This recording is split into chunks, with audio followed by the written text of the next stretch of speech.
అండి ఈరోజు మనం తయారు చేయబోయే రెసిపీ కజ్జికాయలండి. చాలా టేస్టీగా ఉండే కజ్జికాయలు తయారు చేసేసుకుందాం రండి. ఆలస్యం ఎందుకు.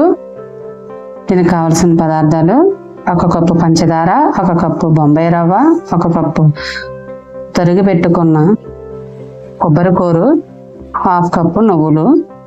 ఇలా పంచదార మిక్సీ బౌల్లో వేసేసుకొని పొడిలా చేసేసుకోవాలి. 2 యాలకులు కూడా వేసేసుకోండి. అందులోనే ముందుగా ప్యాన్ పెట్టేసుకొని 2 స్పూన్లు నెయ్యి వేసేసుకుందాం. ఇందులో ముందుగా తరిగి పెట్టుకున్నాం కదా కొబ్బరి కూరు, దాన్ని తీసుకుని ఇందులో వేసేసుకుందాం. చూడండి, చాలా టేస్ట్గా ఉంటుందండి. ఇది గోల్డెన్ కలర్ వచ్చేంత వరకు కూడా దీన్ని వేయించేసుకుందామండి. హై ఫ్లేమ్లో పెట్టుకొని వేయించేసుకోండి, చాలా బాగుంటుంది. ఇలా వేయించేసుకుంటున్నాం కదా, ట్రై చేసి చూడండి ఫ్రెండ్స్, చాలా బాగుంటాయండి. ఇలా గోల్డెన్ కలర్ వచ్చేసింది కదా, చూడండి. ఒక బౌల్లో తీసి పక్కన పెట్టేసుకుంటున్నాను నేనైతే. దీంట్లోనే ఒక కప్పు బొంబాయి రవ్వను కూడా గోల్డెన్ కలర్ వచ్చేంత వరకు కూడా వేయించేసుకుందాము. చూడండి, ఇందులోనే 1/2 కప్పు నువ్వులను కూడా తీసుకుని ఇందులో వేయించేసుకుందాము. 2 కలిపి గోల్డెన్ కలర్ వచ్చేంత వరకు కూడా దీన్ని బాగా వేయించేసుకోండి. చాలా టేస్టీగా ఉండే నువ్వులను కూడా వేసుకోవచ్చు. మీకు కావాలంటే పల్లీలు కూడా వేసుకోవచ్చండి. ట్రై చేసి చూడండి ఫ్రెండ్స్, చాలా బాగుంటుందండి. చూడండి, ఇలా అయిపోయింది కదా, దీన్ని తీసుకుని పక్కన పెట్టేసుకుని చల్లార్చేసుకోవాలండి. ముందుగా 2 కప్పుల గోధుమ పిండి కానీ మైదా పిండి కానీ తీసుకోండి. నేనైతే మైదా తీసుకున్నాను.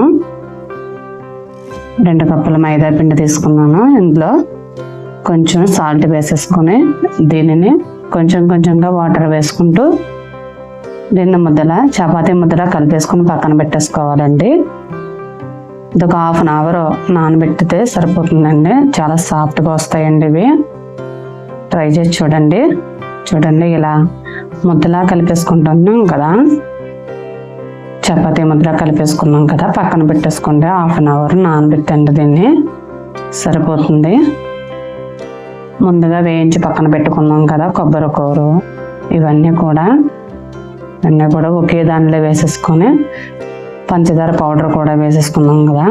చూడండి, ఈ పౌడర్ కూడా వేసేసుకొని మీరు పంచదార పలంగా వేసుకుందాం అనుకుంటే వేసేసుకోవచ్చండి. పౌడర్ వద్దు అనుకుని ఇలా ఉంటే మీ ఇష్టం. ఇలా కూడా చాలా బాగుంటుందండి. చూడండి, ఇవన్నీ కూడా ఇలా కలిపేసుకోవాలి. ఇది స్టఫింగ్ అండి, ఇది కజ్జికాయల్లో స్టఫ్ చేసుకోవడానికి. ఇది ఇందులో 2 రకాలు కూడా ఉన్నాయండి. ఇది చాలా బాగుంటుందండి పౌడర్. అది ముందుగా ముద్ద తీసుకుని పెట్టుకున్నాం కదా, చిన్న చిన్న బౌల్స్లో చేసేసుకొని దీన్ని చూడండి చపాతీలా పలుచగా ఒత్తుకోవాలండి. ఇలా పలుచగా ఒత్తేసుకున్న తర్వాత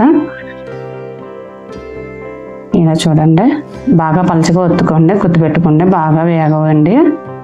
పలుచగా ఒత్తేసుకున్న తర్వాత కజ్జికాయలు నొక్కే మోల్డ్లో వేసేసుకొని ఈ స్టఫింగ్ మొత్తం కూడా 2 స్పూన్లు వేసుకొని ఇలా గట్టిగా అత్తేసుకోవాలండి. గట్టిగా అత్తండి దీనిని. ఆ 2 పొరలు కూడా గట్టిగా అత్తండి, లేకపోతే స్టఫింగ్ బయటకు వచ్చేస్తుంది. అందుకని కొంచెం గట్టిగా అద్దండి. చూడండి, వేస్టేజ్ మొత్తం కూడా బయటకు తీసేసి పక్కన వేసేసుకోవాలి.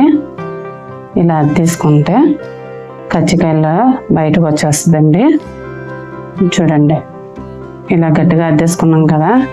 చూడండి, ఇప్పుడు కజ్జికాయ చూడండి ఎలా వచ్చిందో షేపు. ఈ షేప్ వస్తుందండి. మాకు ఇలాంటిది లేదు అనుకోండి, ఇలా ఉంటే ఇలా చేతితో కూడా గట్టిగా అద్దేసుకోవచ్చండి దీనిని. చూడండి, ఇవన్నీ చేసుకున్నాం. పక్కన పెట్టేసుకున్నాక డీప్ ఫ్రైకి సరిపడగా ఆయిల్ పెట్టేసుకోవాలండి. చూడండి, ఒకటి నెమ్మదిగా వేసేసుకోవాలండి వీటిని, లేకపోతే స్టఫింగ్ బయటకు వచ్చేస్తుంది. వీటన్నింటినీ కూడా ఇందులో వేసేసుకున్నాం కదా ఆయిల్లోని. ఇవన్నీ కూడా గోల్డెన్ కలర్ వచ్చేంత వరకు కూడా వేయించేసుకుందామండి. చాలా నెమ్మదిగా వేయించండి, హై ఫ్లేమ్లో పెట్టండి, లేకపోతే ఆయిల్ మొత్తం పీల్చేసుకుంటాయండి. ఇలా గోల్డెన్ కలర్ వచ్చేంత వరకు కూడా వేయించేసుకోండి. చాలా బాగుంటుందండి రెసిపీ. మీరు తయారు చేసి చూడండి. ఎలా వచ్చినాయో కామెంట్ సెక్షన్లో పెట్టండి. నాకు రెడీ అయిపోయినాయి చూడండి, ఎంత బాగున్నాయో కలర్ఫుల్గా. చాలా టేస్టీగా ఉండే కజ్జికాయలు ready. Thank you friends. Subscribe.